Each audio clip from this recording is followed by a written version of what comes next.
नमस्कार दोस्तों, मेरा नाम है राज के वर्मा और आप देख रहे हैं रिपोर्टर जी। अगर आपने रिपोर्टर जी चैनल को अभी तक सब्सक्राइब नहीं किया है तो सबसे पहले चैनल को सब्सक्राइब जरूर करें, लाइक और कमेंट्स करना बिल्कुल भी ना भूलें। आप जानते ही हैं कि दिल्ली में 2025 के विधानसभा चुनाव है और इस चुनाव का गर्दा जबरदस्त तरीके से उड़ा हुआ है। आम आदमी पार्टी, बीजेपी और कांग्रेस सभी की कोशिश यही है कि किसी तरह से 2025 के विधानसभा चुनाव में जीत हासिल कर ले। लेकिन जीतेगा कौन और दिल्ली के सिंहासन पर कौन बैठेगा, ये तो दिल्ली की जनता ही तय करेगी और इसकी तस्वीर 8 फरवरी को साफ हो जाएगी जब दिल्ली के 2025 के विधानसभा चुनाव के नतीजे सबके सामने होंगे। लेकिन उससे पहले तमाम तरह के कयास लगाए जा रहे हैं। अब यहां पर सवाल यह है कि क्या आम आदमी पार्टी एक बार फिर से उसी तरह की प्रचंड जीत हासिल करने में कामयाब रहेगी जो इससे पहले 2015 और 2020 के विधानसभा चुनाव में हासिल की थी। और इस सब के बीच बीजेपी को भी इस बात की पूरी उम्मीद है कि लंबे समय से दिल्ली की सत्ता से दूर बैठे रहने के बाद अब यानी कि 2025 में वो वापसी कर सकती है। और इस सब के परे कांग्रेस की स्थिति क्या है, क्योंकि कांग्रेस की स्थिति 2013 से खराब होनी शुरू हो गई थी जब आम आदमी पार्टी ने दिल्ली की राजनीति में एंट्री मारी थी। और इस सब के बीच राहुल गांधी, जो कि शुरुआत में दिल्ली के चुनाव में नजर आए और उसके बाद लंबे समय तक गायब हो गए थे, अब एक बार फिर से चुनाव के मैदान में आम आदमी पार्टी को कोसते हुए दिख रहे हैं। तमाम तरह के आरोप भी लग रहे हैं।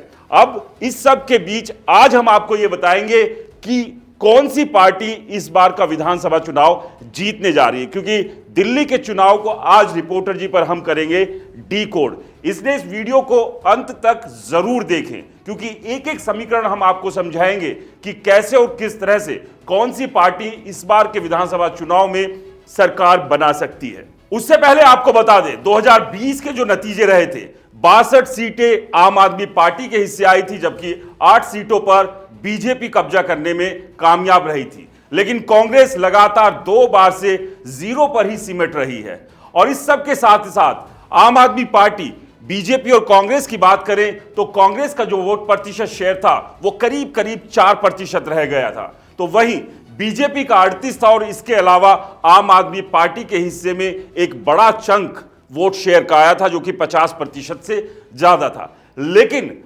आप ये बात जानकर हैरान हो जाएंगे कि जब दिल्ली में विधानसभा चुनाव हुए और 40% या उससे ज्यादा का वोट शेयर जिस पार्टी का रहा उसने सरकार बनाई। 2025 के विधानसभा चुनाव में किस तरह से बीजेपी या आम आदमी पार्टी अपने वोट शेयर का गणित बना और दूसरे का बिगाड़ कर सरकार बनाएगी, वो बताने से पहले एक बार आपको लेकर चलते हैं पिछले जो चुनाव अभी तक हुए हैं उसके वोट प्रतिशत और जीत हार के मार्जिन पर।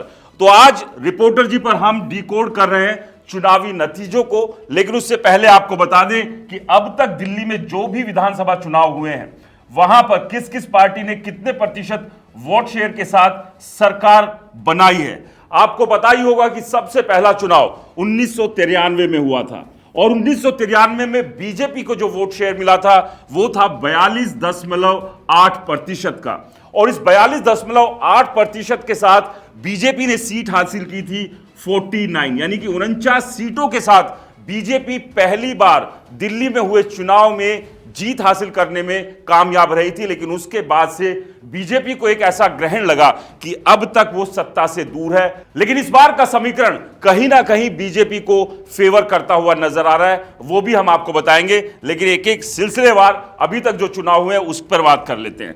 इसके बाद दूसरा चुनाव 1998 में हुआ। बीजेपी और कांग्रेस आमने सामने थे। यहां पर कांग्रेस का जो वोट शेयर था वो था 47.8% और इसी वोट शेयर के साथ कांग्रेस ने 52 सीटें हासिल की और दिल्ली में पहली बार सरकार बनाने में कामयाब रही और शीला दीक्षित कांग्रेस की मुख्यमंत्री रही। उसके बाद 2003 में फिर से चुनाव हुए।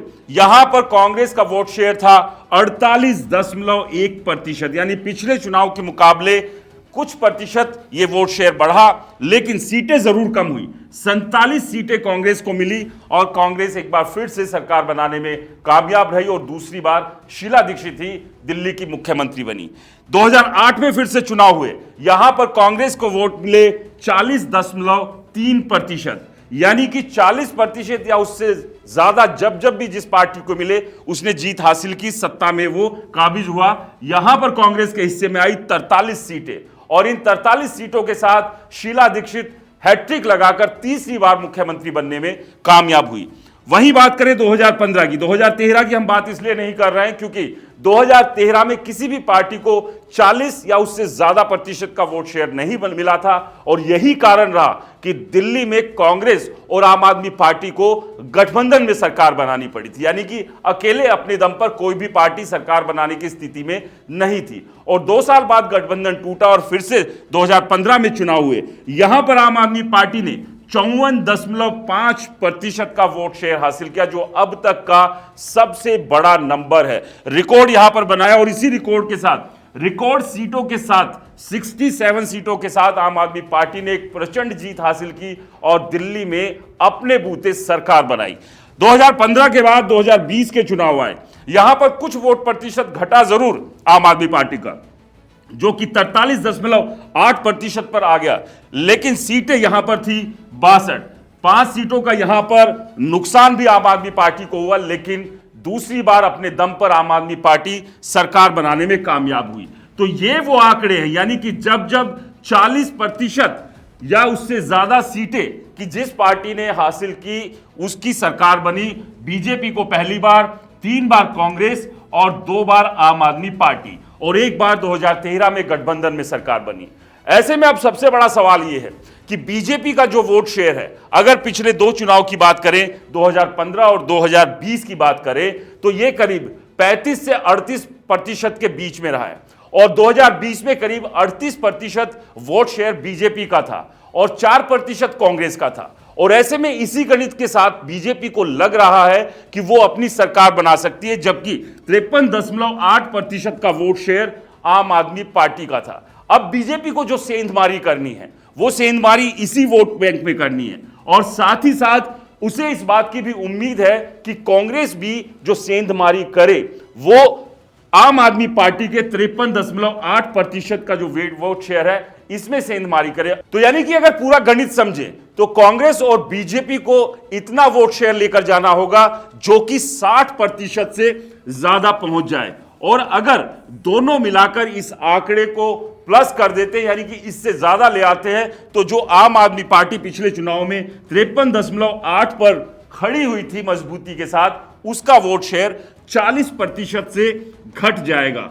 और यहां पे अगर ये वोट शेयर घटता है आम आदमी पार्टी का, तो जो अभी तक का समीकरण दिल्ली में बना है खास तौर से वोट शेयर को लेकर, वो यही रहा है कि जिस पार्टी ने 40 या उससे ज्यादा वोट प्रतिशत लिया है वो सरकार बनाने में कामयाब रही है। क्योंकि अगर बात करें 2008 की, तो यहां पर कांग्रेस ने 40.3% वोट शेयर हासिल किया था और उसके साथ वो 43 सीटों के साथ सरकार बनाने में कामयाब रही थी। तो अब जुगत बीजेपी को यही लगानी है कि अपने नंबर को 40% से ज्यादा, और इस नंबर को 40% से ज्यादा से काम बीजेपी का चलेगा नहीं, उसे इसे 46% या उससे ज्यादा पर लेकर जाना होगा। और कहीं ना कहीं कांग्रेस को भी धक्का यहां पर लगाना होगा अपने वोट प्रतिशत को बढ़ाने के लिए। और अगर ये वोट प्रतिशत 15 से ज्यादा अगर कांग्रेस लेकर चली जाती है तो दोनों जुड़कर 60% से ज्यादा पर होंगे और ऐसे आम आदमी पार्टी फिसल कर 40% से नीचे आ जाएगी और ऐसे में आम आदमी पार्टी के लिए सरकार बनाने का एक बड़ा संकट खड़ा हो सकता है। आपको क्या लगता है 2025 के विधानसभा चुनाव में कौन सी पार्टी कितने वोट शेयर के साथ अपना दमखम दिखाने में कामयाब रहेगी? हमें कमेंट्स कर जरूर बताएं। रिपोर्टर जी चैनल को सब्सक्राइब नहीं किया तो दोस्तों चैनल को सब्सक्राइब करना ना भूलें। नमस्कार।